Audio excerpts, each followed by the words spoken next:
Good afternoon, everyone. We're excited to have Amanda Lamb with us today. Amanda was a crime reporter for a local television station for many years. I'm sure you all probably have knew that already. This afternoon, we'll be fascinated by her stories and gain an understanding of how making authentic human connections is the best and only fulfilling way to live. So please silence your cell phones and join me in welcoming Amanda. You guys, okay, can you hear me? Okay, great.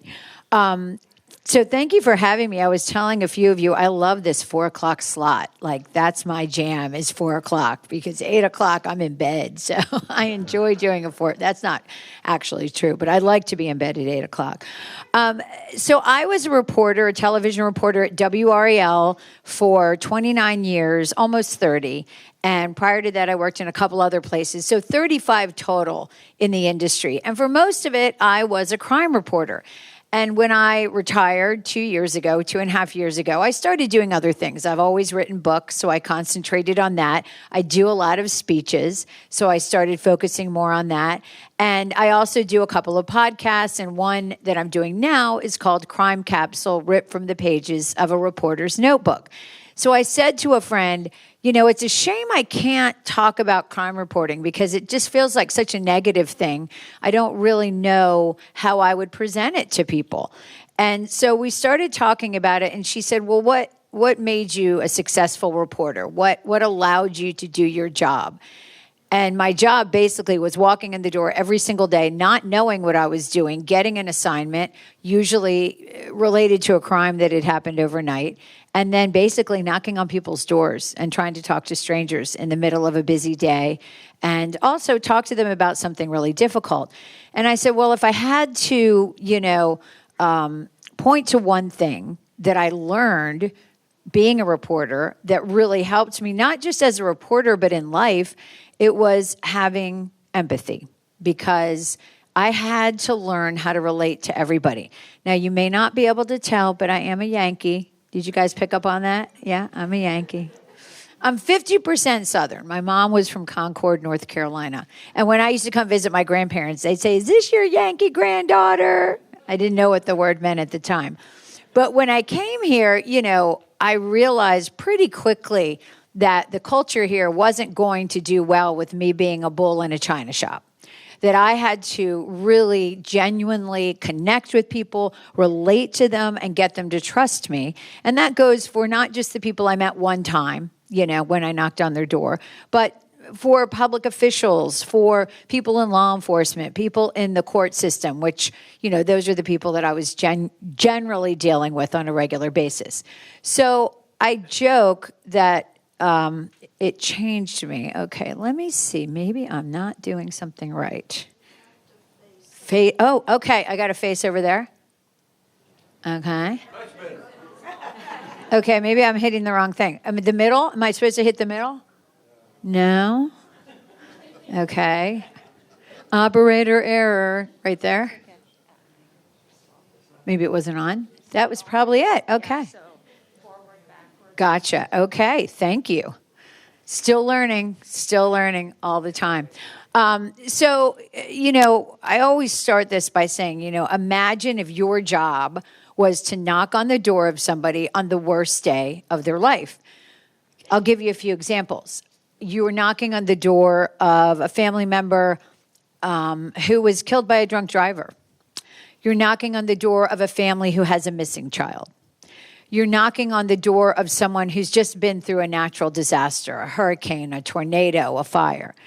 And, it sounds like a crazy job, and it really, really was a crazy job, and I'm sure it still is. But it is something that you develop a little bit of a thick shell at first. You're kind of, I don't want to say you get jaded, but you start to hear this trauma all the time.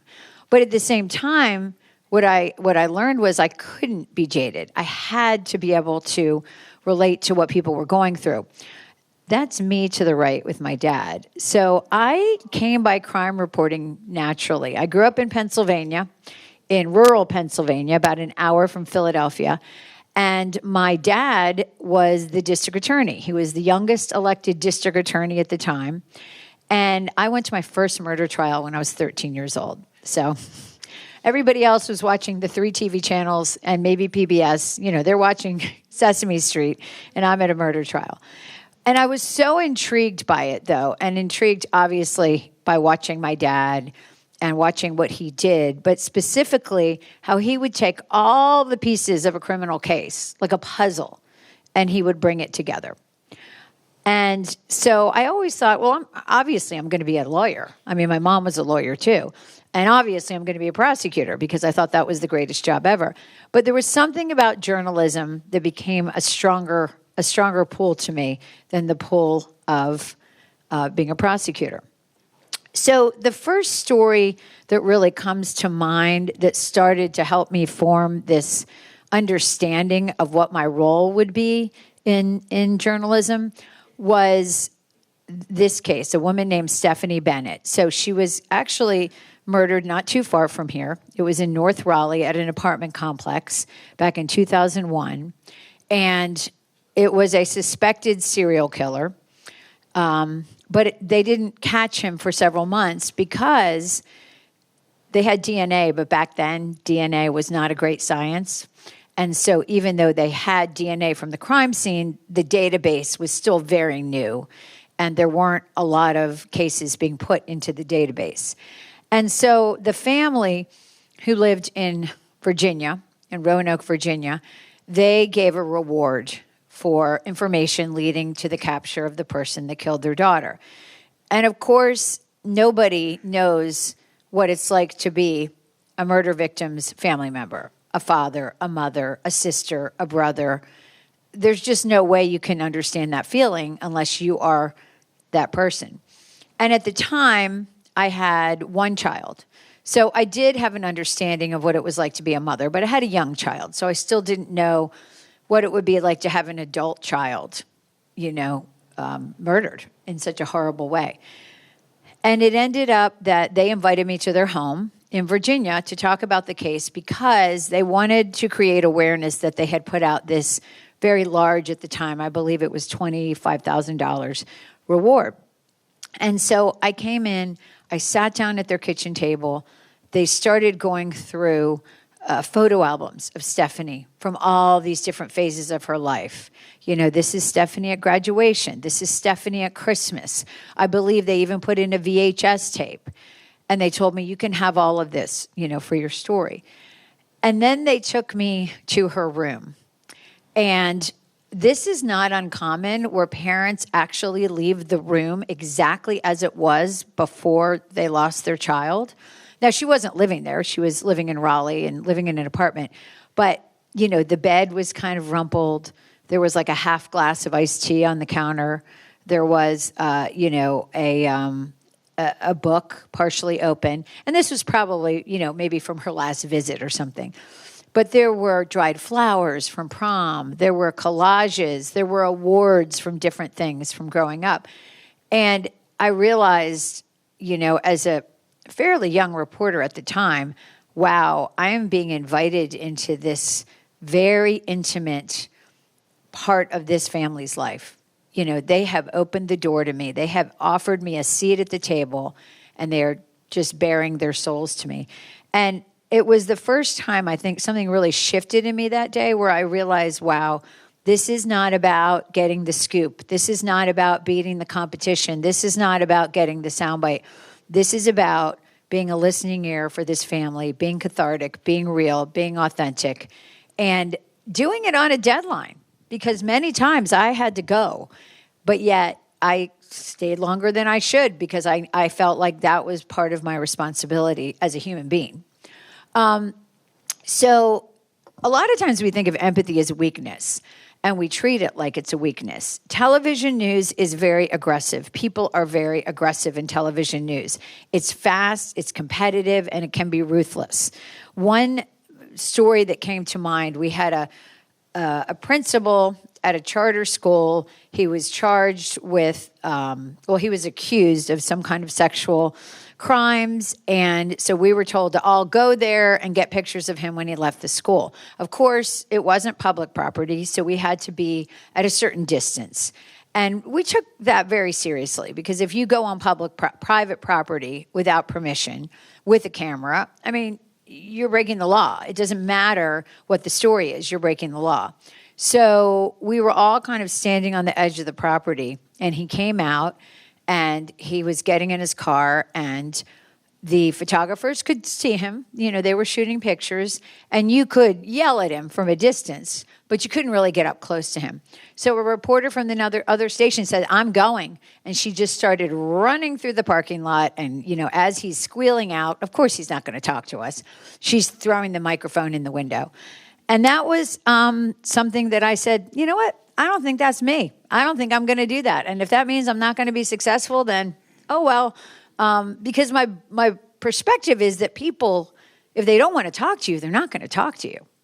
But if you take some time and you're patient and you're able to build trust and you're able to be integrous, there's a chance that down the line they may talk to you. This guy never did talk to anybody. But again, I still feel strongly that day that that was the right story. I've covered a lot of hurricanes, even though I was technically a crime reporter on the daily beat. This is Nicaragua up there. To the right is Hurricane Katrina. That's Slidell, Louisiana. This is Wrightsville Beach down in the corner. I think that was Florence. And then to the right, that is Hurricane Sandy in New Jersey. And so whenever there was a hurricane, I was just sent. I obviously covered them on the North Carolina coast, but I also covered them all over.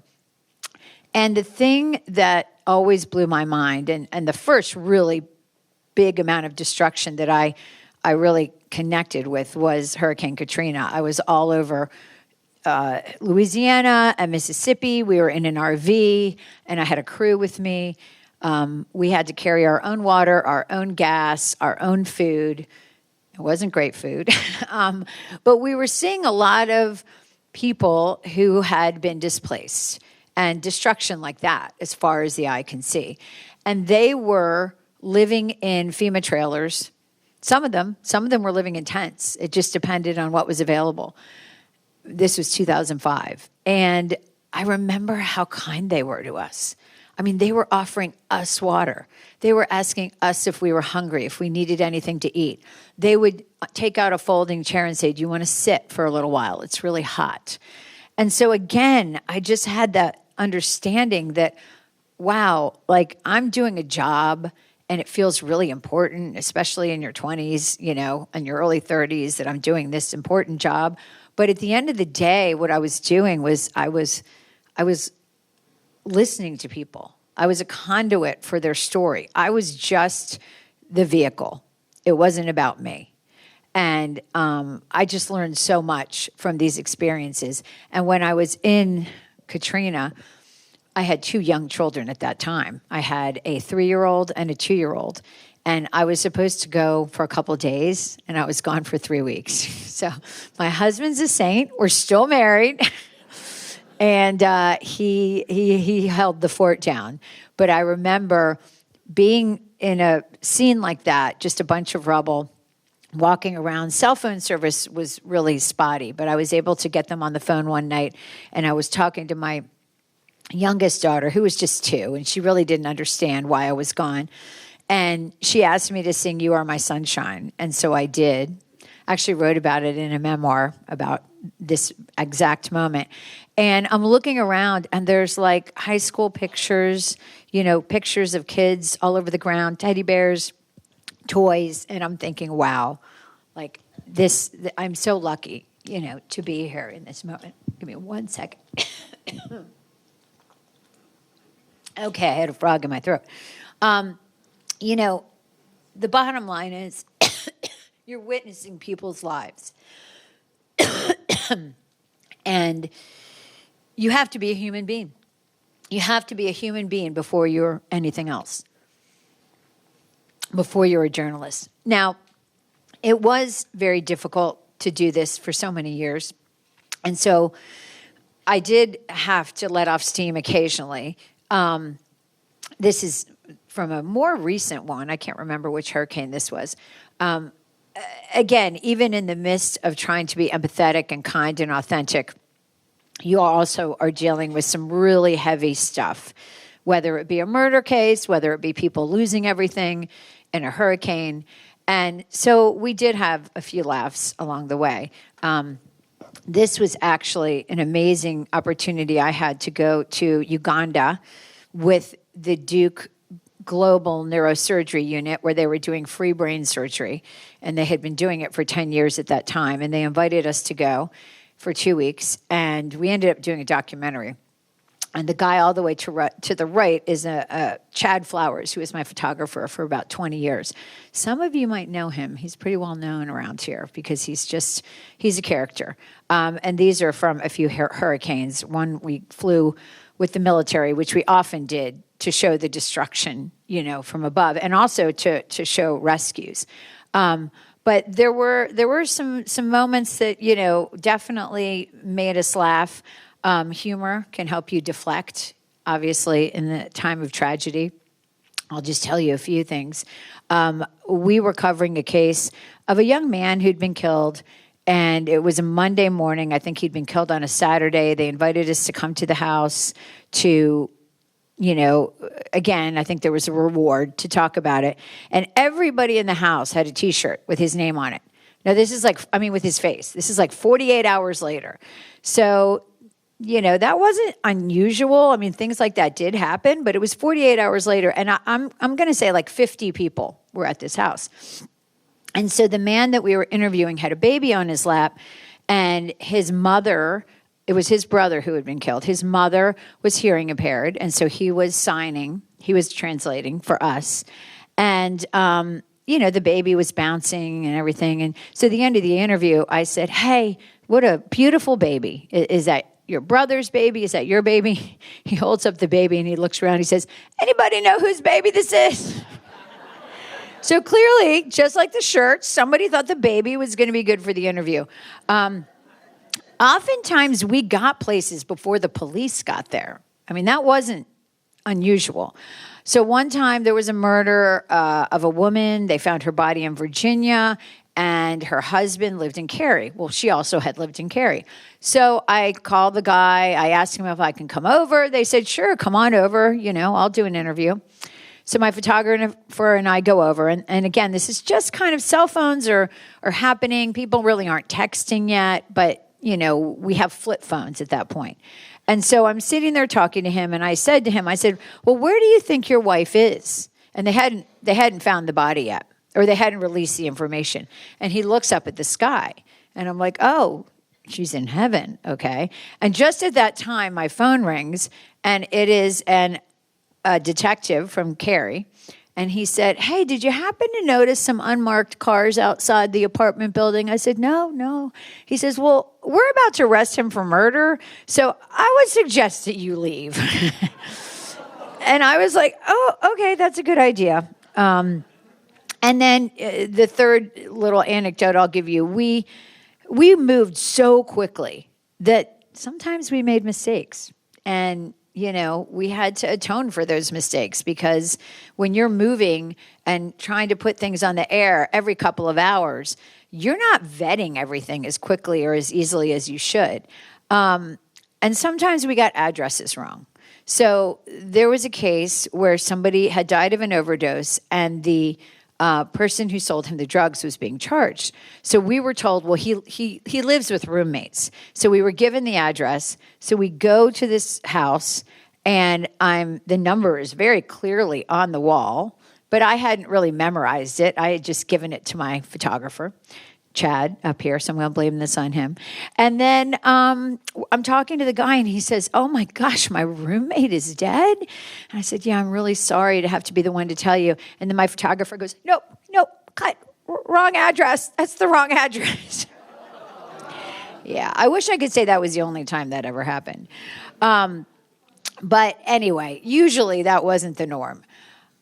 The things that really, I think, made it real for me actually happened in the last few years of my career. Because again, you have a tendency to get jaded. I think that happens to police officers. I think it happens to judges. I think it happens to attorneys and possibly people, who work, for example, in an ER. Anybody who's seeing trauma, it starts to desensitize you. So there were two stories that I ended up doing towards the end of my reporting years. And they really taught me to be my best self. And the first one was a woman by the name of Erin Szymanskis. She was a behind-the-scenes person at WRAL. She was a producer. She was an assignment editor. She was from Canada. And she had kind of had multiple careers. And this was kind of her retirement career, if you will. And we had a snowstorm. And Erin normally worked from home, but on this day they asked her to come in, and she stayed a little bit later than usual. And when she left, there was a brand new intersection on Western Boulevard. I don't know if you guys know that intersection. It's like a figure eight. It's very confusing. And she was hit from behind, a fender bender, because the snow was just starting to fall. So she and the other man got out of the car to exchange information, and a drunk driver came through the intersection and hit both of them and killed her. And I was covering the snowstorm. I think I'd been in Holly Springs, and I was on my way back to the station. And I said, oh, there's an accident. Do you want me to stop? And they said, no, we're going to send another reporter. Because at the time, we didn't know.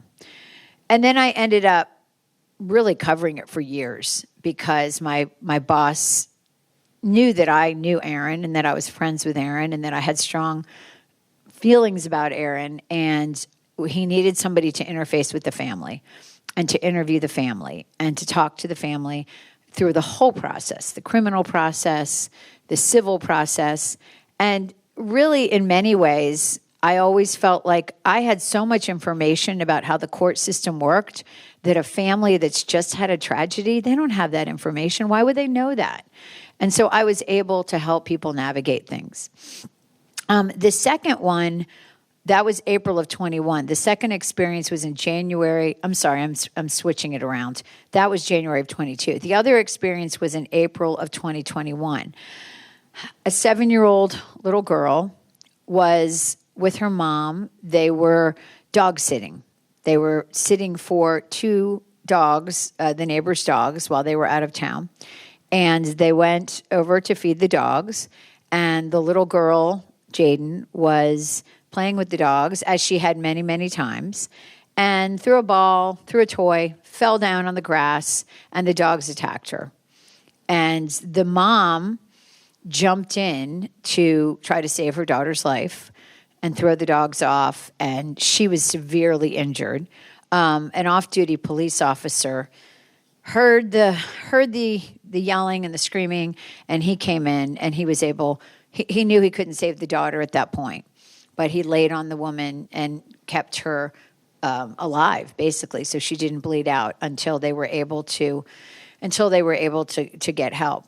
And that woman, the mother, worked for our company. And it was a very similar experience where my boss called me and he said, I really need you to do this. I need you to take the lead on this. And I don't think it was because, I was more empathetic than somebody else, but I think it was because I had more life experience. And coming into it as a mother and as somebody who couldn't imagine, going through that. Now, we were not friends. I knew her, but we became friends through the process. And she had recently, prior to that, had another child. And that was what she had at that point to live for. So a lot of really hard lessons, but lessons that I, in hindsight, feel really privileged to have learned. And so when I talk to reporters, young reporters especially, I give them, these are the things that I say, if you can do these things, you will hopefully be successful. One is just to pause. We all like to hear ourselves talk. I mean, look at me, I'm up here talking, but the reality is that when we talk all the time, we don't hear what other people are saying. The second one is mirror, don't manipulate. In other words, to tell people that you're hearing them, but not in a way that is manipulative. In other words, okay, what you're saying, what I'm hearing you say, what I think you're saying, what you're going through. Earning the right to ask the tough questions. Has anybody ever watched a movie where the reporter says, "How do you feel?" Or a TV show, right? That is like the cardinal sin of journalists. Do not ever say, "How do you feel?" Obviously, if it's a tragedy, they feel horrible. There's no reason to ever say that. You can say to somebody, "Can you put into words, what your family is going through right now?" But how do you feel is not the question to ask. Being real, I try to relate to people, again, depending on the situation, as a mother, as a wife, as just a human being, not just, I'm a reporter, I have a camera with me, so therefore you should talk to me. I mean, that doesn't work. And this is my favorite one, which is being willing to walk away. So many times when you're on deadline, so I would come in, I would go to the courthouse, I would look at the reports, and then we would have a meeting, and they would talk about what they wanted me to do for the day. So I might not get my assignment till 10 o'clock. And then it would be like, there's a shooting in North Raleigh. We need you to go out there. We need you to find people that were involved, and you have to be on the air at 12. And it's not like 12:01 or 12:02, or it's 12. It's 12 straight up. That's your deadline. And so a lot of times you're rushing, you have a tendency to be rude, to not really realize that your deadline is not their problem. It really isn't. And so if you are rushing people and you are being pushy, they're not going to respond well. And I have an example of this. We were at a shooting. I don't remember where it was. And there was a lady whose building had been shot, like sprayed with bullets during the shooting. And she was talking to me through a screen in her house. And for some reason it was low. So I was kind of, ducked down talking to her. And it was very clear to me she wasn't going to go on camera. But I continued to talk to her for a few more minutes. And afterwards, my photographer said, "Why did you waste your time? Why were you talking to her when she wasn't going to give you what you wanted?" And I said, because it wasn't about getting what I wanted. It was about, in that moment, she was really scared. She wanted to know what I knew. What had I heard? Had somebody been arrested? And so that became, a really important thing for me. That was from one of my podcasts. So I had the great fortune to do a podcast with my father. If you guys, that is not my father, but those were people in that podcast. If you guys like podcasts, it's called The Killing Month 1978. And it's about the murder trial that I went to at 13. So we went back and I found all the witnesses and the people that were involved in the case, and it was really interesting. This is from another podcast that I did at WRAL called Follow the Truth. And it's about the murder case that involved Michael Jordan's father in 1993. This is one of the defendants in the case who was convicted. His name is Daniel Green. I started talking to Daniel Green in 2009, and then he finally did the podcast with me in 2020. So it was 11 years. So you have to be patient, and you have to build trust. What's really interesting is that there's a science behind empathy, in that when we are kind and when we are genuine and when we really listen to people, really good things start to happen. And I think that it's a way of life. It's kind of like fake it till you make it. In the beginning, when you're young and you don't know any better and you don't have kids and you can't really relate to all these things that you're dealing with, all these really traumatic events, you have to just fake it. And then it becomes real, once you start to understand how important it is. My daughter is a labor and delivery nurse. And I was asking her today, I said, do you think it makes you, she's 23. I said, do you think it makes you a better nurse if you have kids? Or do you think it's okay to do this not having children? Do you think you can relate to them? And she basically said, maybe when I have children, I'll be better at it. But she said, right now, I feel like I'm doing everything I can to learn about what they're going through and to try to understand where they're coming from. I think once I learned these lessons, it definitely changed my stories because it changed my relationships to the people that I was doing stories with. These are some of the cases that I covered that all involved, well, two of them were domestic violence. This was Laura Ackerson, and she was killed by the father of her children. And I don't know if you guys remember this story. It was a horrible story. She was dismembered, and her remains were found in a creek in Texas. And then the lower picture is a woman that I actually wrote a book about this case, Nancy Cooper. She was killed by her husband. It was an elaborate cover-up scheme, and it actually happened in my neighborhood where I was living at the time in Cary. And I got very close with her family. I mean, we still exchanged Christmas cards. And then the top is a woman named Jenna Nielsen, and that's an unsolved murder. It happened she was pregnant. It happened behind the gas station right near the farmer's market.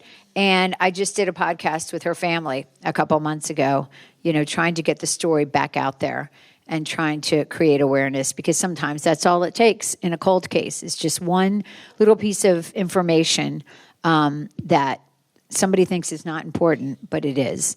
And I think at the end of the day, when I think about my career and what it really gave me, it was that I did some good stories, and I'm really proud of the work that I did. But I think it's more than that is all the human connections I made. I mean, I interviewed so many people.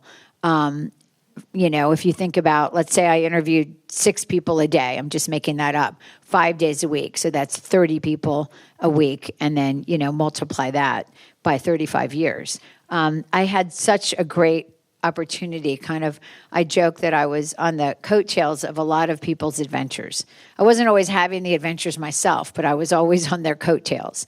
And the great thing about all of this is that you don't have to have a camera. You don't have to be a journalist. You don't have to be a TV reporter. That just happens to be, the career that I was in and that taught me so many things. But it really definitely shaped me as a human being. It allowed me to understand people who are different than I am, to understand people that have different points of view, different backgrounds, different perspectives, different opinions. And that's really, really served me well in life, because it just keeps me open, to meeting new people and hearing their stories. And that's been a huge blessing. And so what I come back to in the end is that, it is not weakness. It is really what makes us human beings. And if we look around us, all you have to do is turn the news on, right? It's a chaotic world. There's a lot of crazy stuff happening. And so if we have empathy and we are able to be open to people and care about people, I think it just makes everything a little bit better. And I hope that I've made some people's lives a little bit better. And I hope that I have done it in a way that was compassionate and kind, even, in the darkest hour. Here's my link tree, which has all of my stuff on it. And then right now, the 2 things that I'm working on is I have a book out called Whispers on the Mountain. So I write mysteries. A lot of it is from real stories, but I change them and fictionalize them. And then I'm also doing a podcast about all the different crimes that I covered over the years. So really doing a deep dive and going back and talking to prosecutors and police and witnesses and different people that were involved in those cases. So kind of continuing in this space, but we'll see where that goes. I'm only 2.5 years out of retirement, so I'm still trying to find my way in the post-retirement years and figure out, where I want to put my energy. My kids are in New York, so I don't get to see them as often as I'd like to, but I do go up there pretty often. But I'd love to open it up to questions. Raise your hand if you have a question. You said you're from outside of Philadelphia. Whereabouts? Oh, you're from Pennsylvania. Yeah, I can hear it in your A's. I know, I for some reason. And when I get on the phone with my dad, I'm right back there. A little town called Devon. So, near Valley Forge Park. Where are you guys from? Valley Forge. Oh, really? Okay, that's really cool. Okay, yeah, small world. What made you decide to leave WRAL? That's a great question. The business was changing, and I really, really decided that podcasting was something I wanted to put some energy into. So I did spend the first 2 years doing a podcast called Ageless, Opening Doors, and it was about women transitioning in careers and different chapters in their life. And at first it was really about careers, and then it turned into overcoming loss, overcoming illness, overcoming loss of a child, loss of a spouse, all the things that people go through. And it was really, I interviewed 52 women. And, actually, that's just the first year. And now I've written a book that'll be coming out next year, and it's called My Adult Gap Year. So I really just wanted to kind of go out on my own. It's an intense job. TV is a very intense job, and it doesn't leave you a lot of emotional or space or energy to do other things. Yes. What kind of training did you have in reporting? Great question. So the question is, what kind of training did I have? So undergrad, I majored in English at Duke, really just creative writing.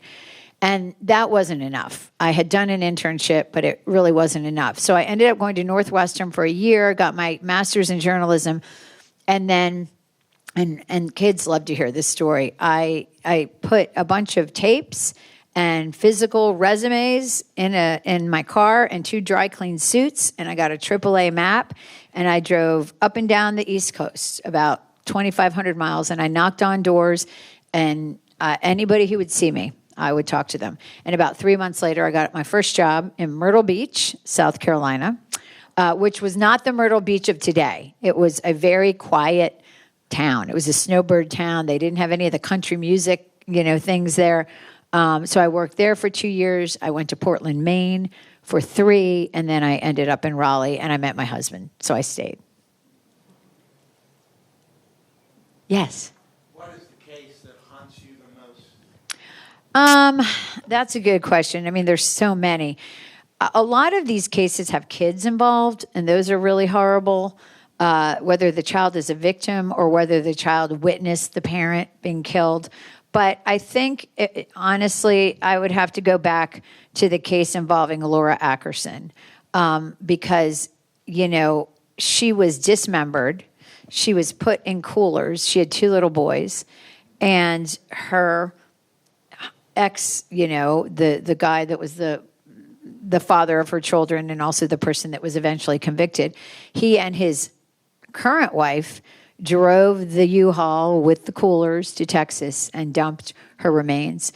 And I interviewed the dive team from Houston who had to find those remains. And that it was very, very bad conditions. It was brackish water with alligators. It was about 100 degrees out. And yet what they were doing was really important. And yet it was also extremely traumatic for them to do that.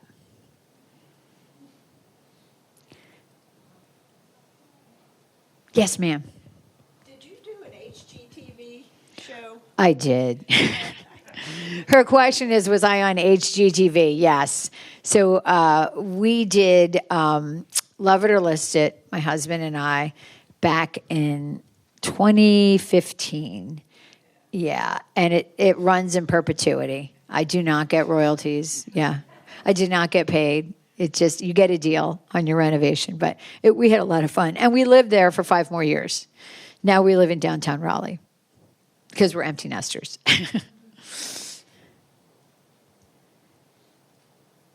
Other questions? Don't be shy.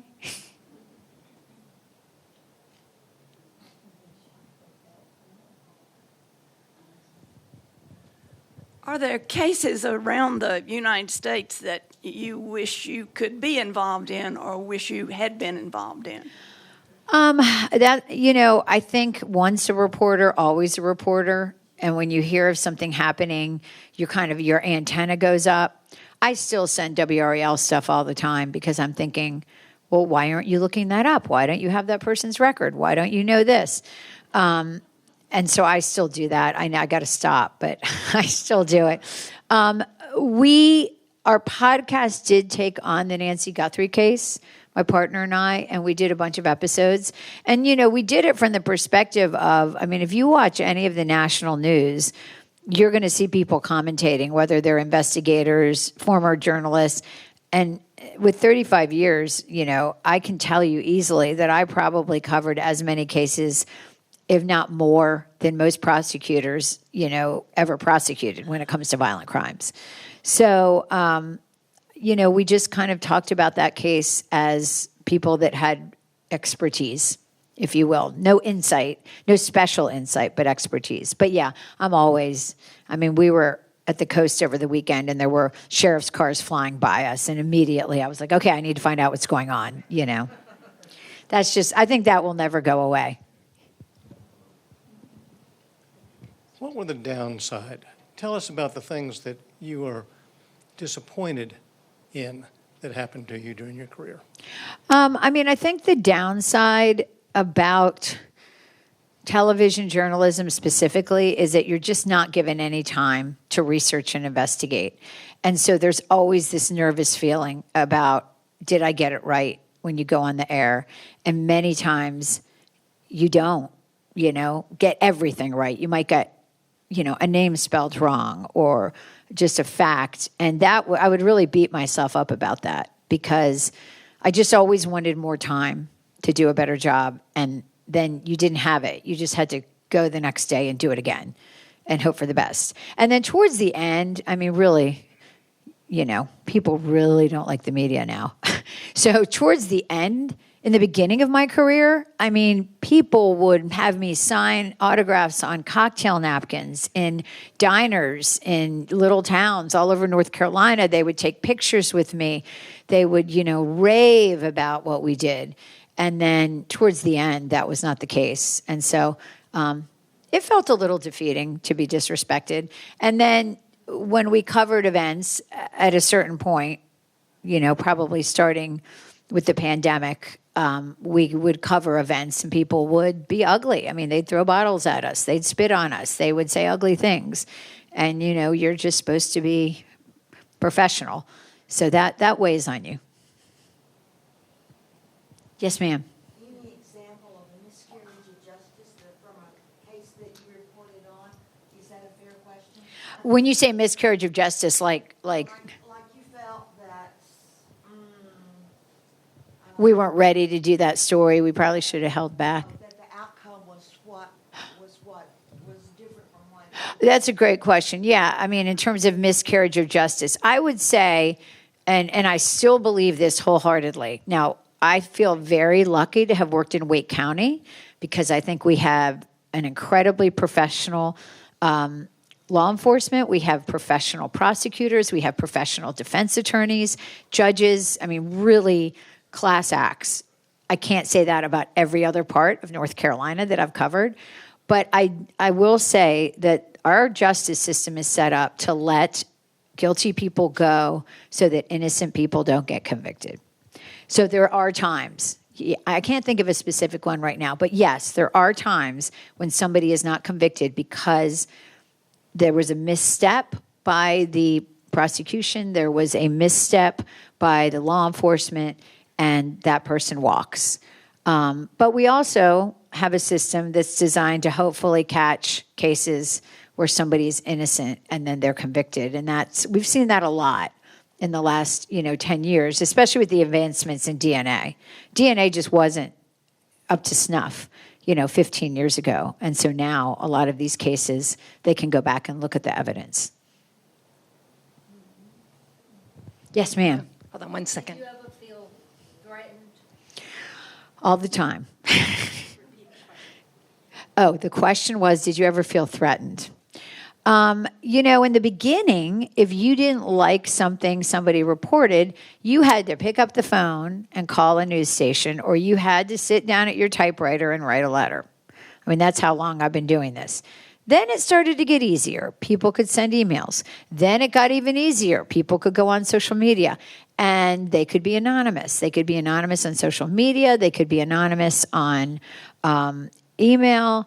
And I will say our company really insulated us from a lot of the attacks, but there were several times when police had to get involved because they got concerned about people's safety.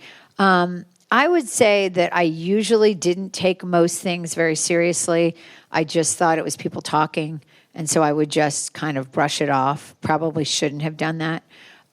But we did put ourselves in dangerous situations all the time. I mean, physically dangerous, where we would knock on a door of a house knowing that somebody might have a gun, knowing that there might be an unchained, dangerous dog. I mean, these things actually happened. And a few times I was with photographers. They usually attack the photographer because they're attacking the camera. And I was involved in a few cases where where we had to deal with physical assaults, and some of my colleagues were too. So, it doesn't insulate you. Having a microphone doesn't insulate you from danger. Yes, ma'am. I just wondered if you ever felt or saw a connection between what you were doing and what someone who was doing psychotherapy would do. Did you feel like sometimes you were doing therapy with someone?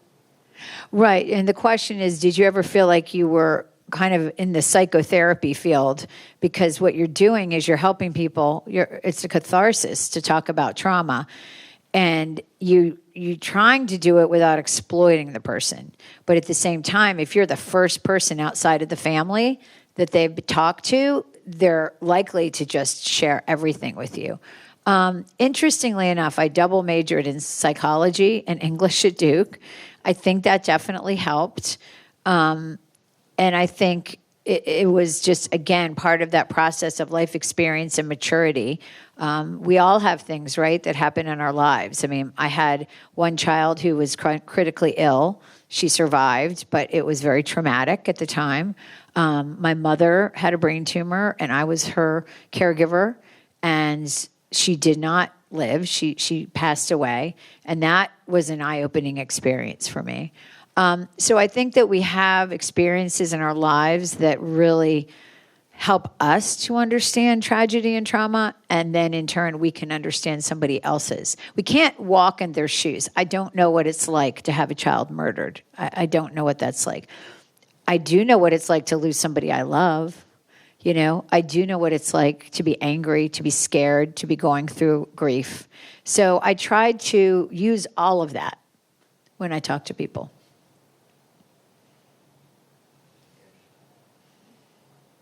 Yes, ma'am. How did you handle the competition? You see some of these newsreels, and it looks like a bunch of animals, and they're trying to get the story. How do you handle that, and how do you get the story over somebody else? Yeah, that's a good question. So luckily, Raleigh was not New York or Los Angeles or Boston or Philadelphia or Atlanta. We had a pretty collegial relationship. So I only considered one other reporter my competition. His name was Ed Crump. He was at TVD. And so we were really good friends. And now I can say it because we're both retired. But we teamed up all the time. We'd say, okay, we know that they're going to be more likely to talk to the two of us than maybe somebody who's new and young from another station. So we often went up to doors together. And then when one of us would get something the other one didn't get, we'd congratulate each other. But yeah, the mad dash, throwing mics in people's faces, elbowing people out of the way, that was very rare unless national media came in. And when national media came in, they might act like that, but we didn't act like that. And often I would just sit back and I'd be, not in somebody's face, and I would slip them my card. And then I would get the call in 2 weeks to do the interview that other people didn't get. So it was really kind of, a study in human behavior, if you will, to figure out to me, that would just be offensive to have somebody chasing me and throwing a mic in my face. I'm not saying I didn't do that when I was young. I know I did it. But I'm saying that I really learned pretty quickly it wasn't a good way to do things. Bless you. Who would you most like to interview? Oh, that's an amazing question. Who would I most like to interview? I know who I wouldn't like to interview. Yeah. There's so many fascinating people in the world. I think the Pope would be pretty amazing to interview.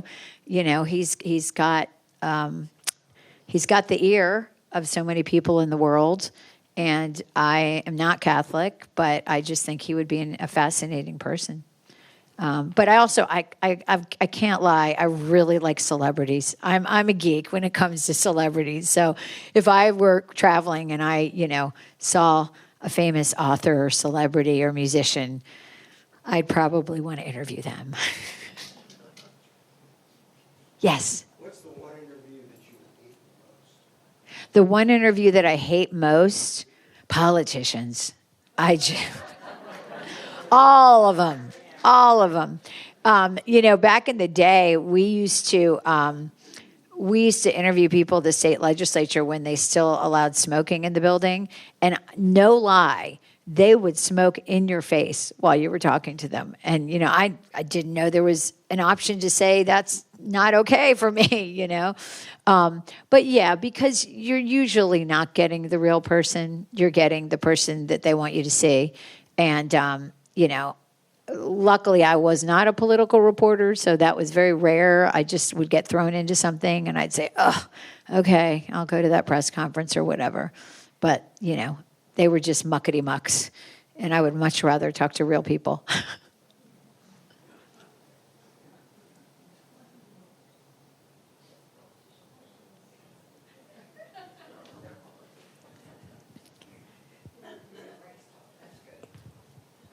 Did you run into a lot of knuckly bucks? Say it here. Say that again. Did you go? Did you meet many money mucks? Oh, many. Yeah. Oh, yeah. I met a lot of them. Yeah. Yeah. I met a lot of politicians. I met a lot of a few celebrities over the years, sports figures, billionaires, all of that. But again, I think the people that I just really enjoy. If I look back on all the stories I did, and I think about when I had a really good day, it was just a regular person that I'll give you one example, and this came full circle a couple years ago. There was a little boy, he had cancer. He was 4 years old, and rarely did I ever get to do a happy story because I was covering crime. But for whatever reason, on this particular day, they let me do the story. So the boy had cancer, and he really wanted to be a police officer when he grew up. He had a little tiny police car and a little uniform, and he would drive around his yard. So his parents had reached out online and said, if you are a police officer anywhere in the United States, will you send him a little patch, like the patch that goes on their arm? So they did. Well, I went to his house. His entire room was covered in the patches, and kicked off my shoes, and I sat cross-legged on the bed with him and, asked him why. And he just said, well, I just want to help people. That's what I want to do with my life. I just want to help people. And he was very puffy because he had been he'd been in treatment. He had been taking steroids, but he was adorable. Well, about 5 or 6 years ago, I was at a restaurant, and this man came up to me and he said, hey, I know you're not going to remember us, but this is Tommy. And he, introduced me to this like 12-year-old boy. And he made it. He survived. Yeah. And my heart just was like, oh man, this is awesome. But those moments, and over the years, I still get it. I still will go somewhere and somebody else say, you came to my middle school and you talked to me and now I'm a lawyer and, I'm 35 and I'm like, oh my God, but, or you interviewed me for this. I know you don't remember that, but it really meant a lot to me, or you were really nice to me. I was doing a paper for NC State and you talked to me and did an interview with me. So I think it's those connections that really probably, I hope, define my career. Yes, sir. Has anybody ever interviewed you? Oh, yeah. Has anybody interviewed me? Yeah, they have. So if you go to my YouTube channel, which is Amanda Lamb at Stage Mike Communications, I do a lot of podcast interviews. So people interview me just about my career, my life, pretty much what we're talking about here. And it's a lot of fun. It's a lot of fun to be on the other side and have people interviewing you. Do you ever look at cold cases and wonder, why don't they ask this or why don't they? Yeah, so that's a great, so do we ever look at cold cases? Yeah, all the time. And so this is a cold case that I'm still looking at, Jenna Nielsen, who was killed in 2008 behind, right near the farmer's market. A lot of times it's because there's no resources. There aren't resources to do the testing, to do the DNA testing, to find lost evidence, to find witnesses that have passed away or died or, moved out of the area. And usually when you get to the investigator or when you get to the prosecutor, you realize there was a lot that we didn't know. And that's what's going on. Now, this case, they have a suspect, and he is in prison in Mexico on another homicide, but they don't have his DNA. But they think it's him because they connected him to another murder in Raleigh with other evidence, and so they need to get him extradited. But that's expensive, and that's time-consuming. And, one might argue, well, is it worth it? Well, it sure is worth it to her family. And so these are the quandaries. A lot of it is about resources.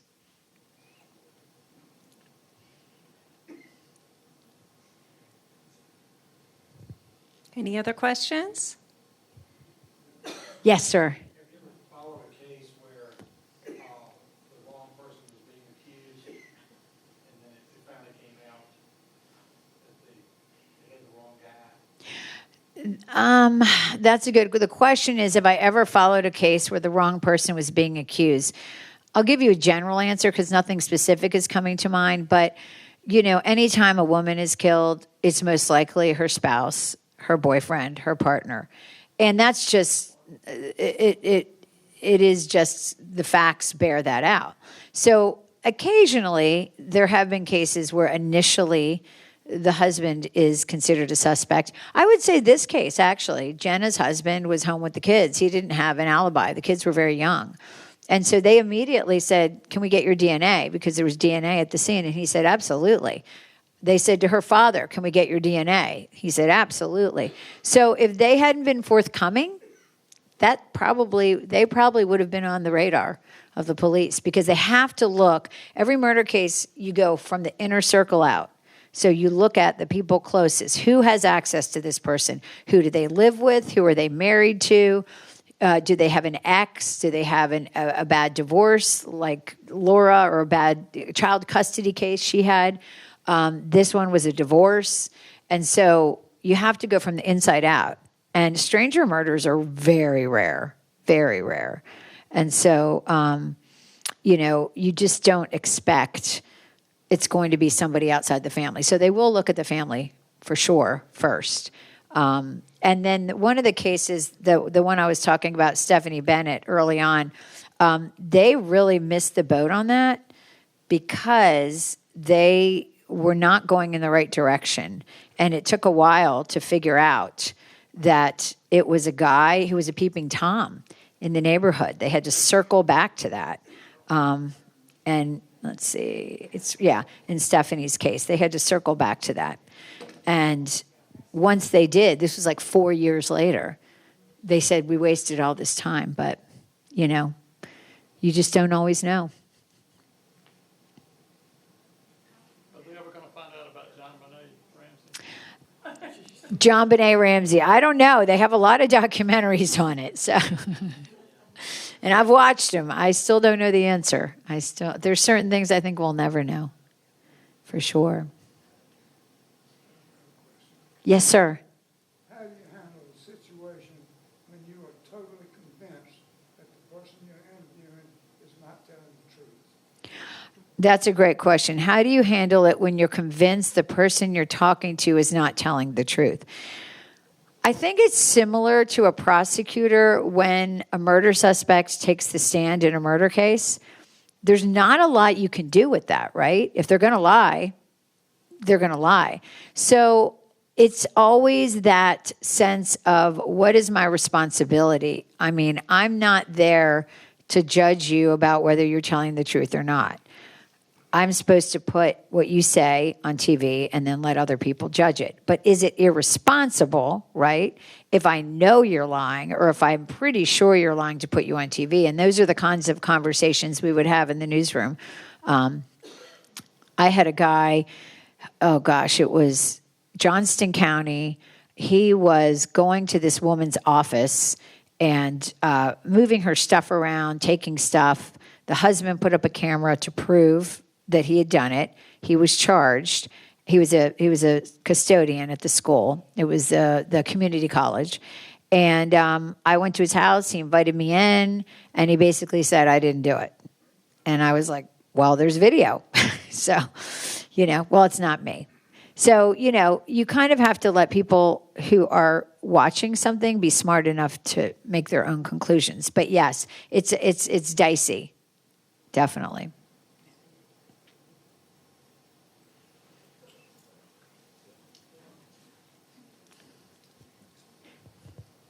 Let's thank Amanda for her time, and her book is up front if you'd like to look at it. Thank you guys so much. Can I take a picture with you? Take a picture with you behind me. I do have my book here. That's my most recent mystery.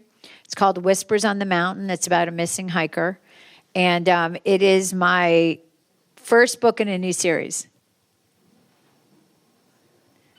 So if you guys are interested, I take cash, checks, Venmo, PayPal, and I think we can also put it on we can get your name and just put it on your account here. But it's a mystery told from 4 different points of view, which is the first time I've done that, and I'm working on the second one. So anyway, and I'd be happy to chat with you. You don't have to buy a book. Just come chat. Okay, thanks.